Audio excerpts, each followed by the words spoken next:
I'm at Access Pioneer Square in downtown Seattle, and this is my first large-scale portrait show. So I'm gonna just show you some of my work and explain how I do it and what inspires me to do it. So we will start off with Marilyn Monroe. This is actually one of my first portraits I ever did. This was like 3 years ago, and I've only showcased her one other time in public. So anyways, with most of my portraits, you can get closer too if you like, her skin is literally made out of all skin ads from fashion magazines. People ask me where I get my magazines, and generally they're from hair salons, nail salons, and gyms in Seattle. So that's a good resource for me. And then this, of course, is Tupac. This one is about, I did this one about less than a year ago, and it's my first time showing him in public. It was really hard to nail the emotion and the grit in his face. I think that was the most challenging part, as are with most portraits. It's not like doing an animal face. Portraits usually take like twice as long to do at this size than if I were to do any other face, like an animal, because you want to like bring out the emotion of the person, and that's what makes them look like they are. And this one I did around the same time as Tupac. I was like really into this hip hop music mode, and this is from her Rock the Boat cover. I think it was 1999. We got a little stuffing stovetop repping that brand. I inadvertently rep a lot of brands in my art, so it's kind of cool. Later on, it will be something special. And then this is Cindy Crawford. This is also one of my classic portraits from like 3 years ago, along with Marilyn Monroe. I decided to do a black and white depiction of her with like accents of blue to give it a little dimension. And I saw this beautiful photograph of her, just like with her face, and I don't know, it just really moved me, and that's really what compels me to do certain art over others. It's just I have to be moved by it, and it's as simple as that, and that's what makes me do a piece.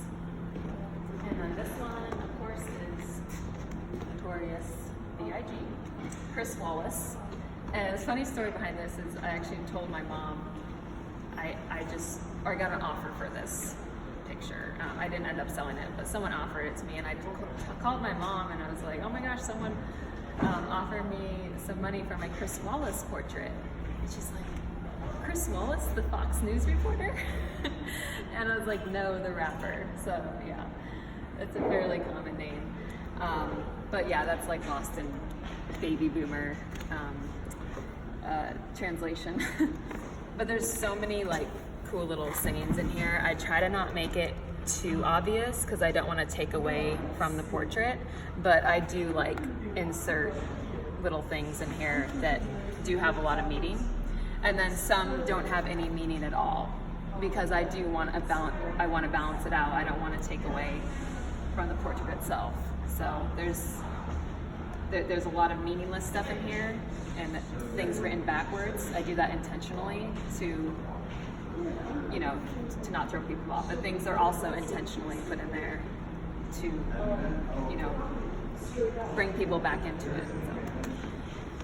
And then this is Blondie, also known as Debbie Harry. Lots of skin ads, and one of my biggest pink backgrounds. It's really hard to find pink in fashion magazines, but yeah, I ended up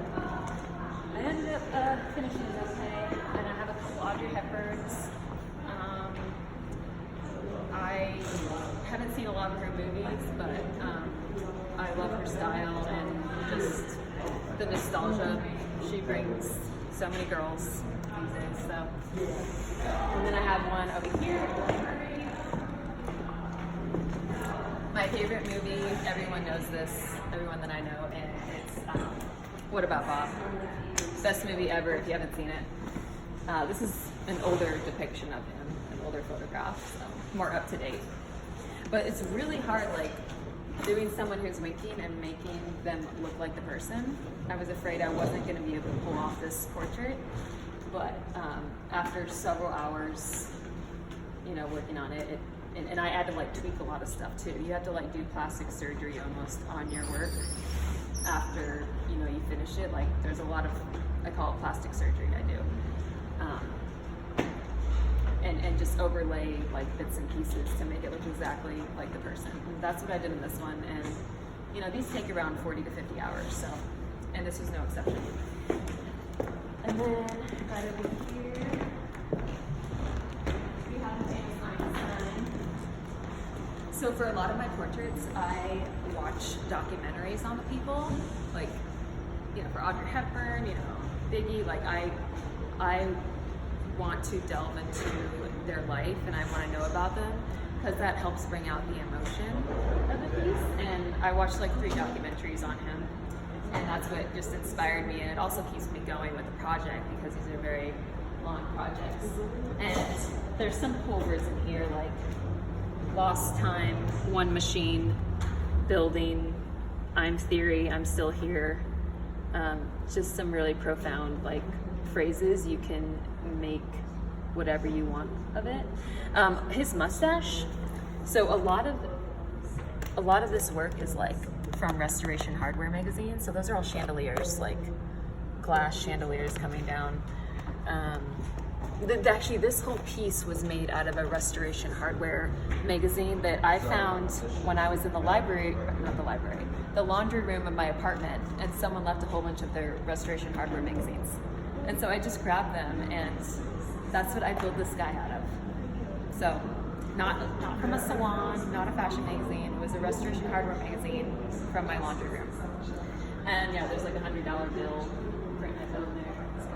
So, go over here.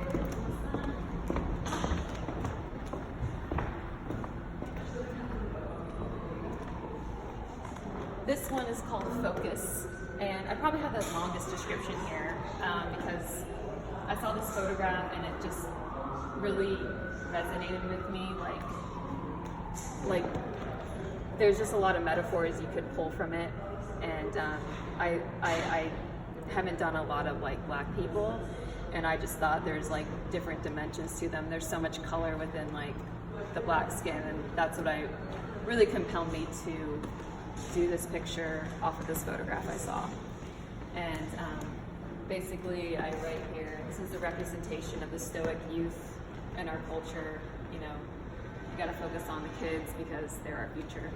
And I have it spelled F-O-C and then capital U-S, so it's like focus on us. We are the us in focus. Last but not least, we have the famous Ken Griffey Jr. And when I was growing up in the 90s in Seattle, this guy was all the rage. I think he's what made people become Mariners fans from far and wide. So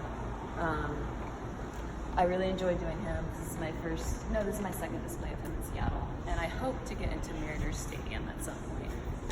Let me know if anyone has connections. Also notice some of the little trivia going on here. I really like this little phrase. I put meal ticket, like meal tick. So, you know, baseball for, you know, a lot of guys, it's their music, you know, their talent, you know, their ticket out of town. But that's like an understatement, obviously, being in the MLB. It's beyond his meal ticket. So it's just like fun phrases like that. So anyways, thank you for joining me on this tour, and see you in the future.